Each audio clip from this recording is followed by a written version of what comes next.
Hola a todos, en este video vamos a revisar el tema de matriz de riesgos. Esta es la herramienta que sirve para clasificar los riesgos en cuestión utilizando dos diferentes ejes, probabilidad y severidad. Se destina un código de colores del semáforo empleando verde para impactos y posibilidades bajas o poco susceptibles, amarillo para una mayor ocurrencia o severidad y rojo para una criticidad u ocurrencia mayor.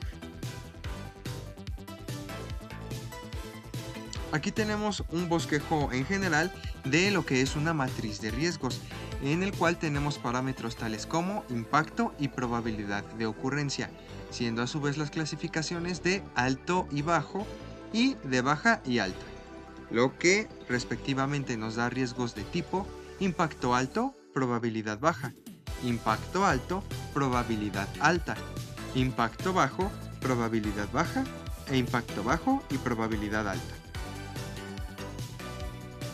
Aquí en este ejemplo tenemos que para los riesgos que se encuentran en los niveles más bajos de impacto y probabilidad, o sea, la zona verde del mapa o matriz, una organización debe responder con un monitoreo de alto nivel. Para los riesgos con mayores niveles de impacto y probabilidad, o sea, aquellos que se encuentren en la zona roja, una empresa u organización debe adoptar una respuesta mucho más contundente y un mayor nivel de compromiso para gestionarlos, muy similar a lo que estábamos revisando anteriormente en la guía ICHQ9, ¿no?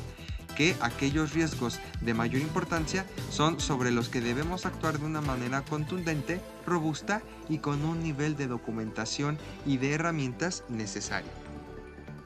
Otra incorporación que se da en los mapas o también matrices de riesgos es la velocidad de los riesgos, ¿no?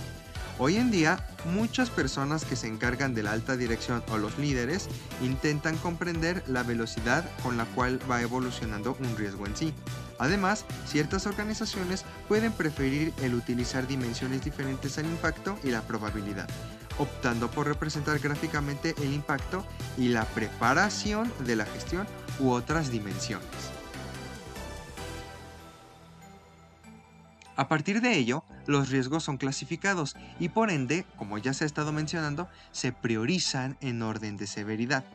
Los riesgos que deben priorizarse son aquellos mayormente probables y de mayor gravedad, mientras que aquellos de menor impacto y más fáciles de notar pueden ser atendidos en un plazo de tiempo más laxo.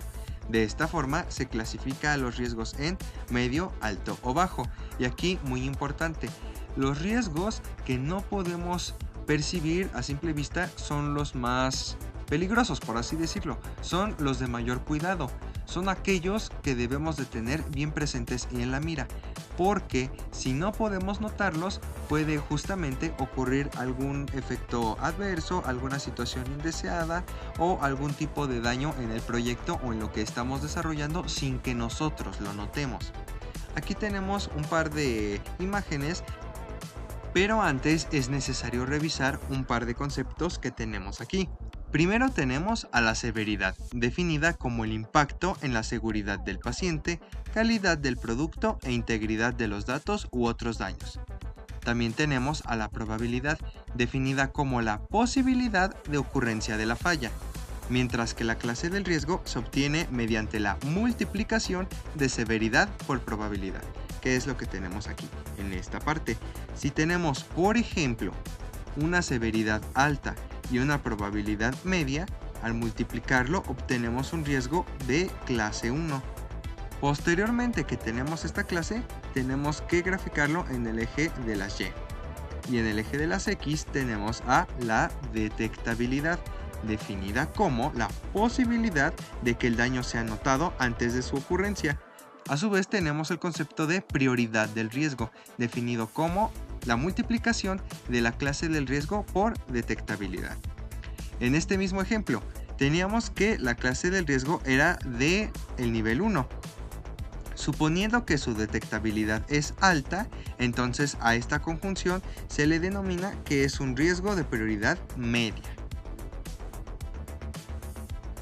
Una variación de ello, como ya lo veíamos, radica en centrarse en el impacto o gravedad en el eje X y para el eje Y, qué tan perceptible es el riesgo, para que de igual forma se clasifique el riesgo en cuestión, priorizando la atención de aquellos que son mayormente imperceptibles, dado que su atención temprana favorece resultados eficaces, que es lo que estábamos explicando, ¿no? Entre más pronto atendamos estos riesgos, pues es mejor el resultado que obtendremos.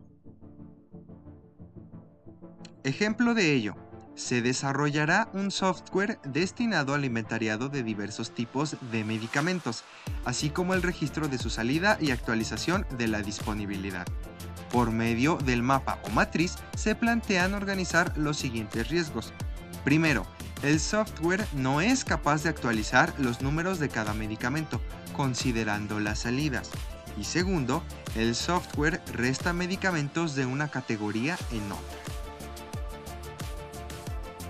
El primer riesgo corresponde a una probabilidad baja y a una severidad alta, debido a que no se registran las salidas y este es uno de los principales objetivos del software. Por ello es un riesgo clase 2. Por su parte, se sabe que su detectabilidad es alta, debido a que al ejecutar pruebas se debe actualizar el inventario, y con ello se clasifica como un riesgo de prioridad baja. Espero que se entienda bien qué es lo que está sucediendo aquí. Primero, decimos que es una probabilidad baja, ¿no? Debido al contexto en el cual se está desarrollando el software y la robustez que el equipo de trabajo está poniendo en ello. Entonces, dado que tenemos una probabilidad baja, ahora nos preguntamos cómo es la severidad. La severidad, como ya vimos, es alta. Por ello, esta conjunción nos da un riesgo de clase 2 que tenemos aquí.